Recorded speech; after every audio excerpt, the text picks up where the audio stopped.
It's the interview series.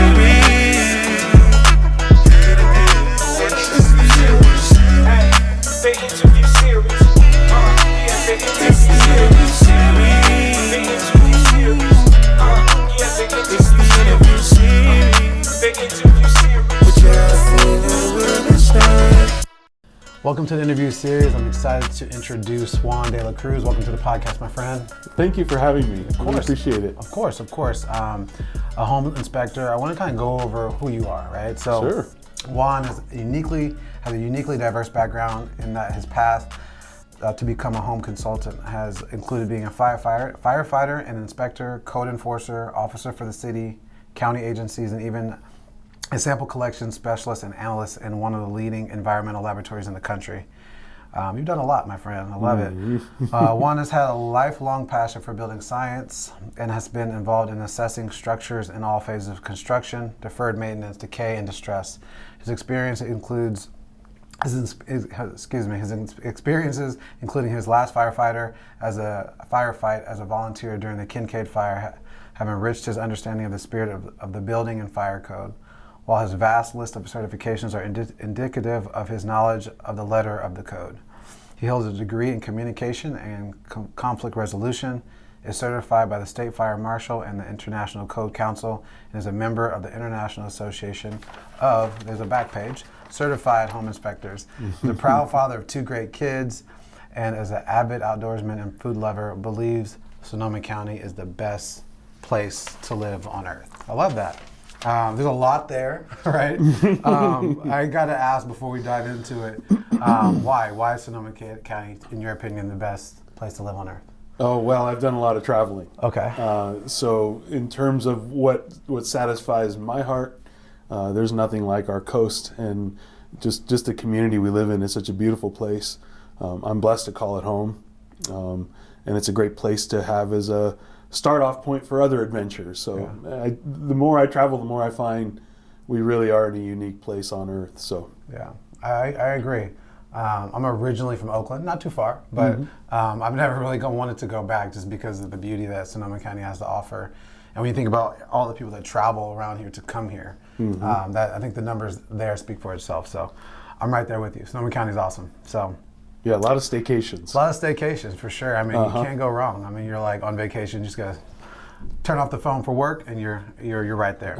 Less traveling. So, but look, you're down to just dive into this? Yeah, absolutely. Questions? Okay, let's do it. What is the most important thing to look out for when purchasing a home?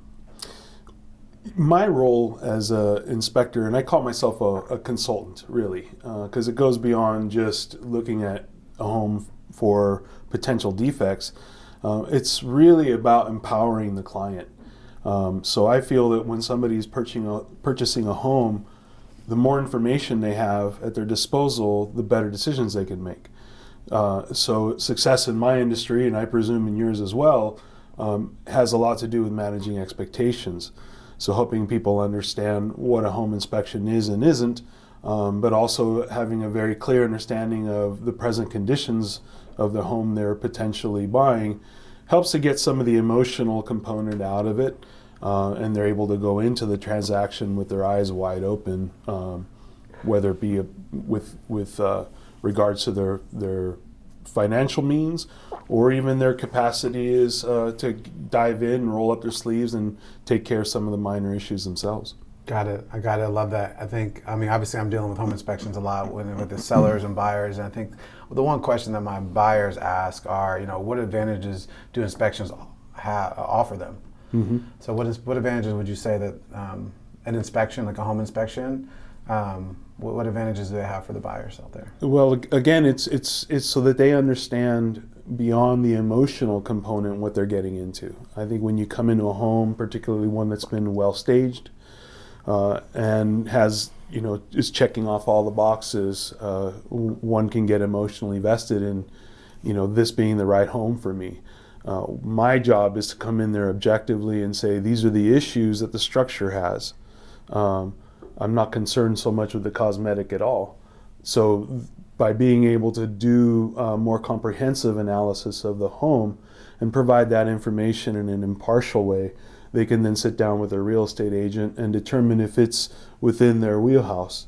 to accept that project, or even find out that it's in a lot better shape than they might have considered because the problems are cosmetic and not structural, which is a whole different animal, right? So it all depends on what the intent and need of the buyer is, and that's where the real estate agent is the consultant, and I'm providing the facts that again, helps them understand what they're getting into, but also eliminates a lot of the 11th hour negotiation, particularly if it's a seller who's having my services prior to listing, because everything's on the table and there's no surprises. Yeah, I think surprises is a good word, right? What do you, my initial question, and I think a lot of buyers like, hey, this inspection report is quite lengthy, right? Mm-hmm. Pretty large. Mm-hmm. So what's not on here?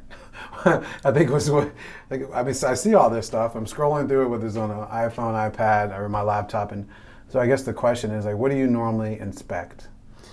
So right? It might be a long question, but what do you normally inspect? Everything. Okay. Everything. What I don't inspect or place an opinion on, again, is cosmetic. The colors or conditions of carpet, etc. I'm looking at functionality. So assessing the roof structure to analyze whether or not it's approaching the end of its lifespan. Has it been installed well? I'm going to be able to make inferences about that, sometimes from the condition of the roof on the surface, sometimes from the attic. The attic's inspected, insulation, ventilation.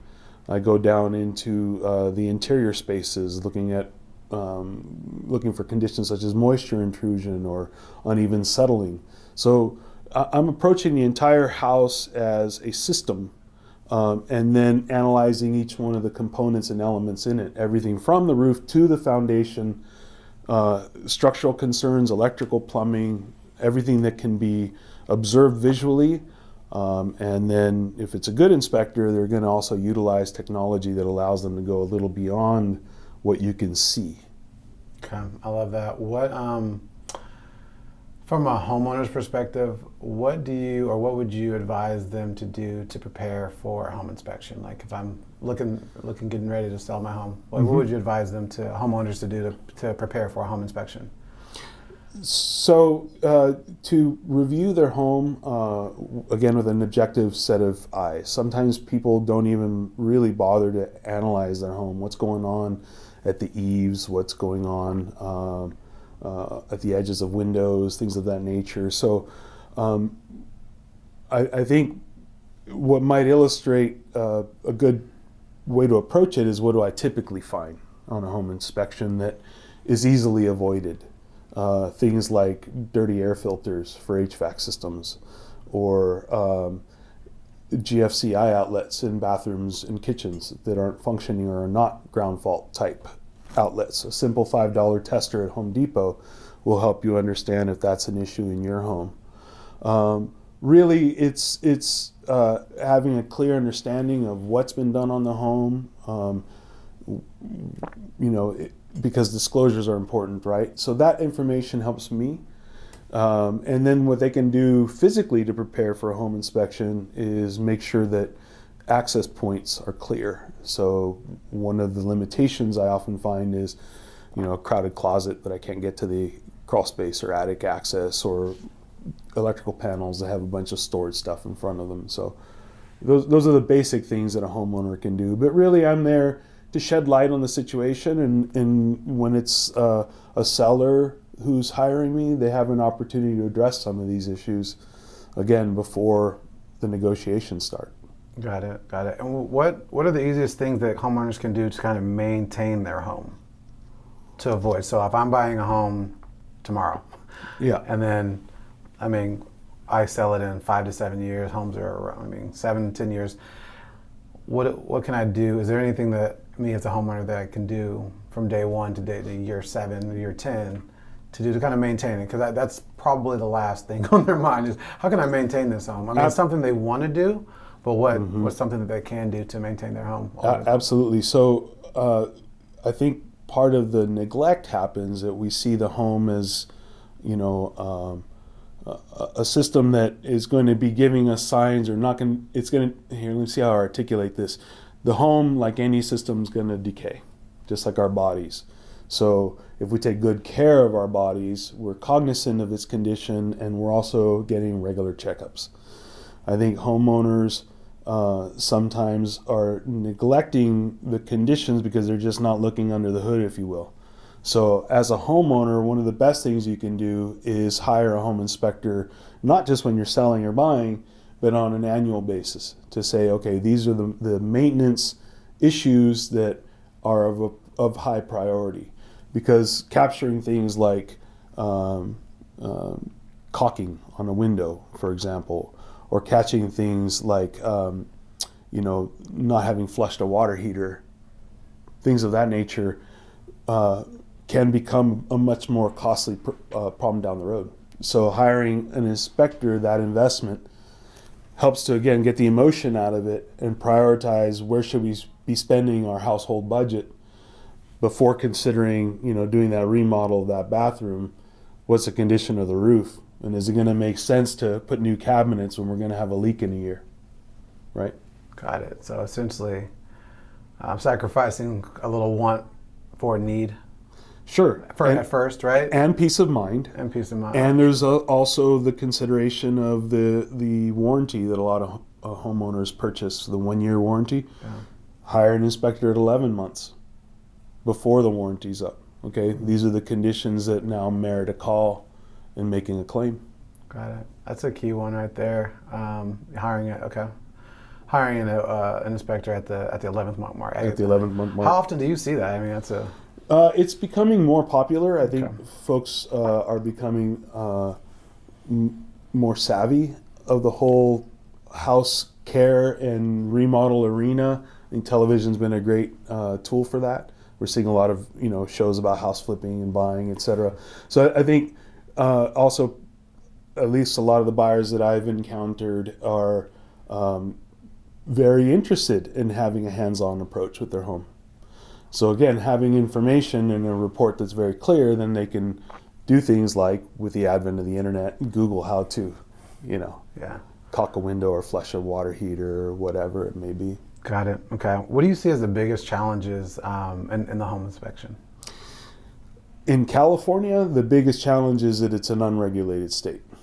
So literally anybody can go online, take a few courses, pick up a couple of certifications, join an association, call themselves a home inspector. And they run the gamut, from folks who had construction industry to others who just simply don't want to be in whatever field they are currently. I think for me personally, it's a challenge because this is the culmination of a lifetime of knowledge, experience, passion for me.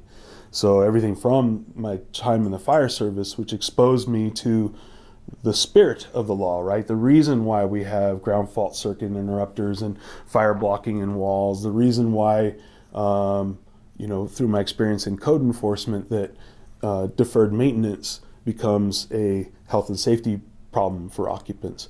So my experience comes with a lot of ability to make inferences of issues that aren't typically obvious in a visual inspection, which is the other limitation of a home inspector, is that it's not intrusive. It's not a destructive process. So if I don't understand the significance of corner cracks in windows and doors or things that aren't square, right, I may overlook that as a minor cosmetic problem. But in the aggregate, in that particular building, hey, I need to look at more carefully at what's going on in the foundation, or this is indicative of a problem over here, etc. So again, that's my biggest challenge, is educating people as to what they can expect from a home inspector and what they should be looking for. Okay. And with that, though, are there any types of inspections that you aren't qualified to perform?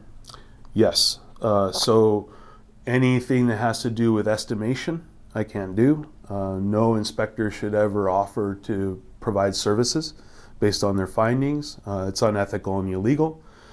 In the state of California, the determination of wood-destroying organisms has to be made by a licensed pest inspector. So it's the one area in the state where an inspector can then turn around and provide remediation services. So those are the type of things I can't do. However, I am able to take samples for mold. I'm able to take samples for air quality, and that, so I work in concert with other disciplines, and a good pest inspector will work in concert with me because they're looking for a different set of conditions that have a similar source or similar problem. So where I'm looking for a defect in the roof, water resistance, for example, a termite inspector can say, well, we have wood destroying organism. And an environmental hygienist can say that's definitively mold. Got it. Mm-hmm. And with all that, you're inspecting, and you've been inspecting for a while now. What, in your professional opinion, how long does an inspection take on average? Well, it depends on how thorough the inspector is. Mine tend to be around 2.5 to 3 hours. It depends on the structure and its conditions, and also accessibility. So if I need to use my crawl space robot, for example, or if I have to warm up the drone, these things can vary, but one can get a pretty good sense of a structure within that time frame. I think less than that, you're overlooking things. Yeah. Mm-hmm. Yeah.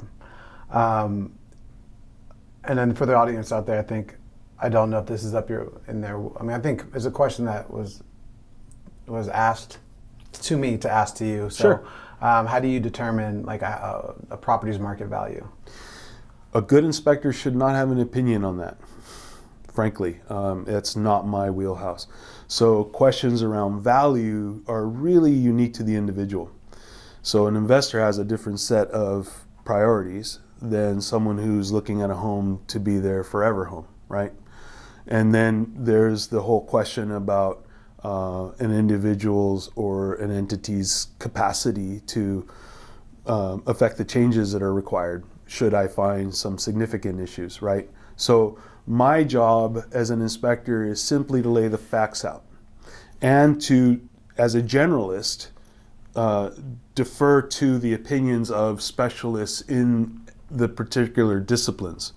So where a roofer is going to give you a much better estimate of a roof replacement, my information allows the roofer to say, okay, this is the scope of work that's required, right? So it saves everybody time in that regard. I love that. And then we talked about it earlier, but there's a stat out there that people are staying in homes for 7 to 10 years and doing something else, selling, moving, whatever the case may be. What advice would you give? You kind of already hit on that. I want to just make sure I ask the question though directly. What advice would you give to someone that's trying to make sure that they maintain their resale value? Is there anything else that you haven't mentioned before? Yes. I think it's efforts that address not only cosmetic, curb appeal, but also structural issues. It needs to be in concert. So I think home ownership comes with a great deal of responsibility. Part of what I like to do as a consultant is help people appreciate what it is, again, through as much information as possible they're attempting to tackle. And then once they're in possession of a home, is to see it as a system, to see it as a collection of parts that are in constant state of decay and entropy, and that it requires some input. And every home, regardless of age, has its own suite of maintenance requirements.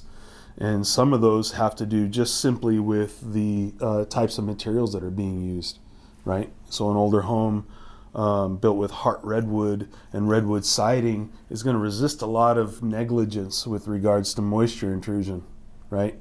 But it's going to have inherent problems with regards to electrical systems because there wasn't as big a demand when it was built versus modern usage, right? So every home is going to have its benefits and its disadvantages and its own set of maintenance. So coming in with the eyes wide open, seeing it as a system and taking care of it like a body is my best advice to anybody who's buying. Okay. I think that's really good advice. Are there any additional tests that you might recommend? to uncover any hidden problems in the home? Sure, and that begins with a good home inspection, because it allows me to determine whether or not a more forensic approach, if you will, is required. So part of the way I overcome some of my limitations is through technology. So being a certified thermographer, for example, allows me to use a thermal imaging camera to pinpoint issues that aren't apparent. So just recently I encountered an entire wall in the interior, in between ceiling elevations, that had no insulation in it at all. And it was 20 degrees cooler, that wall, than all the surrounding walls in the house. The equivalent of having a window open. So infrared is a wonderful tool that allows a good inspector to, properly trained, determine issues that otherwise wouldn't be discerned in a walkthrough visual type inspection. So to answer your question, it's leveraging technology that allows me to again, infer issues. Infrared is great, but you have to know what you're looking at to say, is this insulation, is this moisture intrusion? And then having the training and the ability and the right tools to then determine whether or not it's truly moisture, right? Moisture meter is only as good as your ability to use it. And then other limitations such as, size restrictions. Crawl spaces are very dangerous places. And I can overcome a lot of what normally would stop an inspector because I utilize technology like, a crawl space robot with 4K camera. And that tool is only as effective as my ability to interpret what it is I'm seeing as well. So experience, technology, all that hand in hand is what allows an inspector to deliver a quality product. I have to ask, how do you get under a crawl space, man? I couldn't do it. How do you get over that fear, man? I did hear you just say like a camera or something like that, so I'm all about that. Is that well?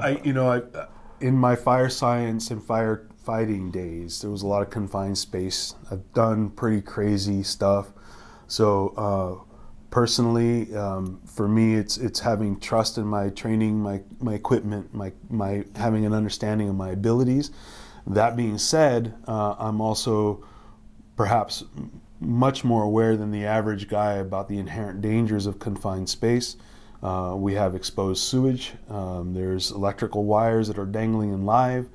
Numerous reasons why it's not a good idea. And in fact, I'm trained through OSHA to be able to normally say unequivocally it's not a good idea. And in fact, to be done right, you need to have a rescue team, somebody on the exterior, communication, because I have found myself in situations where I'm like, ooh, that was a tight fit. I don't know if I can get out of here. And I'm not the healthiest guy in the world. I'm pretty good, but it is dangerous. So where a lot of inspectors might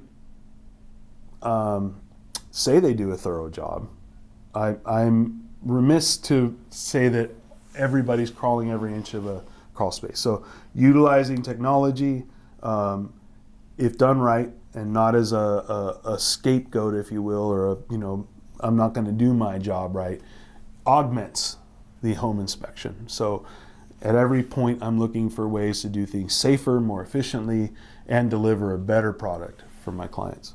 Yeah, there's definitely a reason why I'm not a home inspector, because I could not get into that house. I would have to use the camera every single time, and I would use it as a scapegoat. Getting on and off the roof always involves prayer. You keep hitting on what boggles my mind. I think is great. I think it's awesome, but yes, on top of a roof, that's dangerous. Under the house, it's dangerous. There are a lot of things.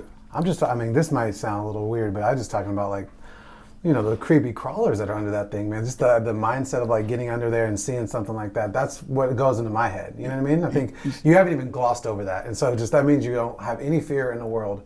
No.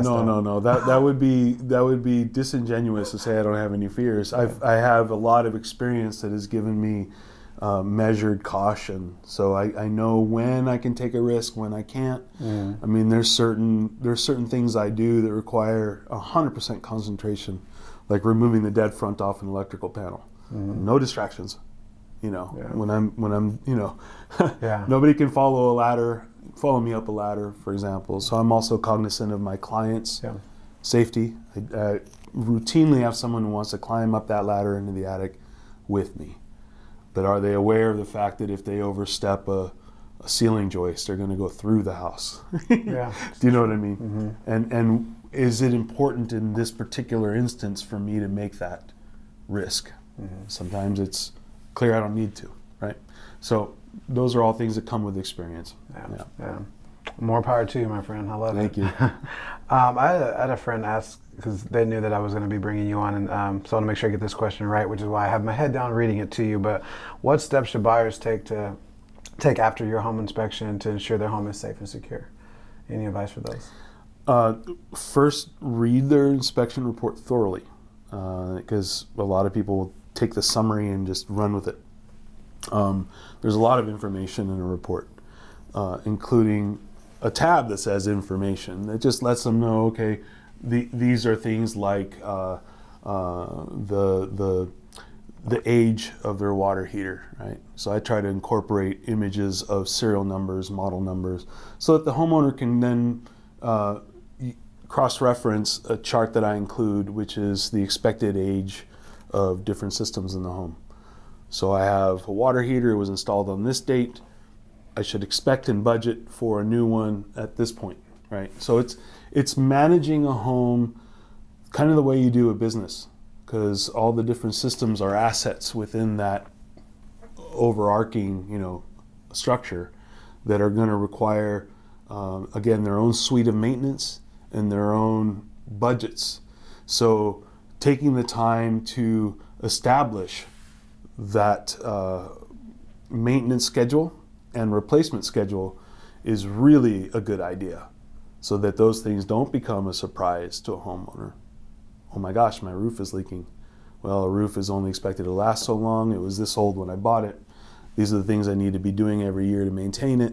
You know, if I don't clean the gutters, it's going to start to affect the rafter tails, and then it's going to be a bigger problem, right? So had I had a schedule to clean the gutters before the rains start, we could have avoided these other problems that will manifest over time.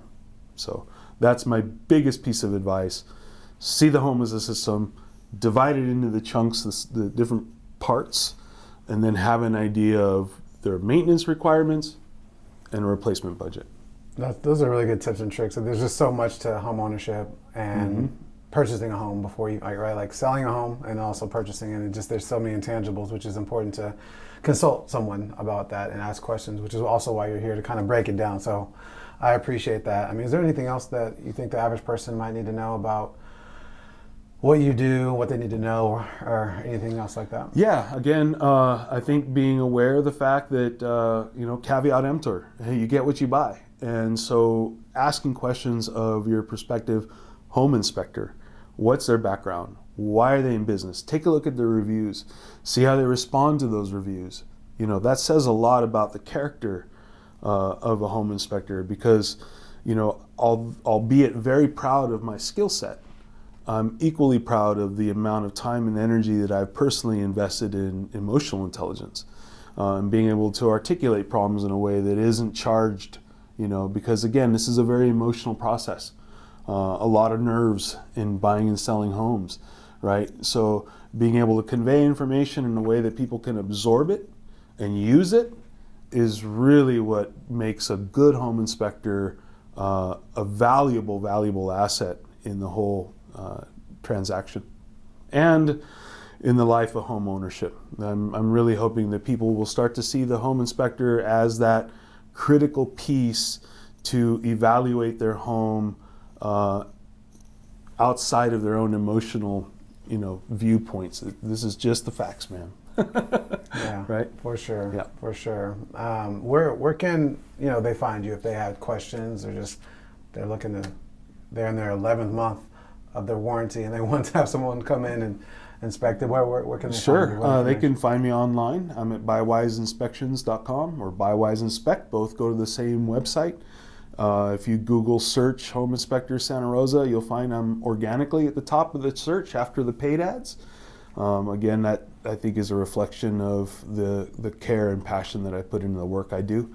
And I'm proud to say it shows in the feedback I'm getting. So I'm constantly learning, I'm constantly growing.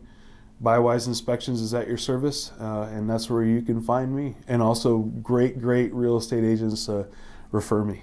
I love it. I love it. I think you said Buywise Inspections, right? That's correct. We'll put that up on the screen so they can have that as well. Thank you. And I mean, I think I always tell my clients, and just the reason why this podcast exists as well, is there's so many different pieces of the puzzle when it comes to real estate, and whether it's a lender, agent, a CPA, a financial advisor, a home inspector. There's just so much information out there. Where do I find it? And so hopefully everyone understands that this podcast kind of breaks that down. Sure. And even with this, like, I think it's still having resources and, you know, people that you can reach out to if there's any in the time of need, to answer questions. Yep. And so and go ahead. one other thing, because you know, due to my diverse background, there's some other value I can bring. So if somebody needs to have that 30,000 foot view of a raw piece of land, I'm able to ascertain their zoning requirements, things like setbacks, riparian corridors. What do they need in terms of the civil improvements? You know, can they get power to it, etc. So if somebody's entertaining a land use that may be outside of present use, vacation rental, things of that nature, I'm able to consult in that regard too. But for the home inspection, it's the home inspector glasses that are on, if that makes sense. Yeah, I think it's really important to be resourceful. So I appreciate your time today. You're welcome. Providing some value and some knowledge. So thank you so much for stopping by. Thank you. I All right, appreciate it. Nice to meet you, my Thank friend. you.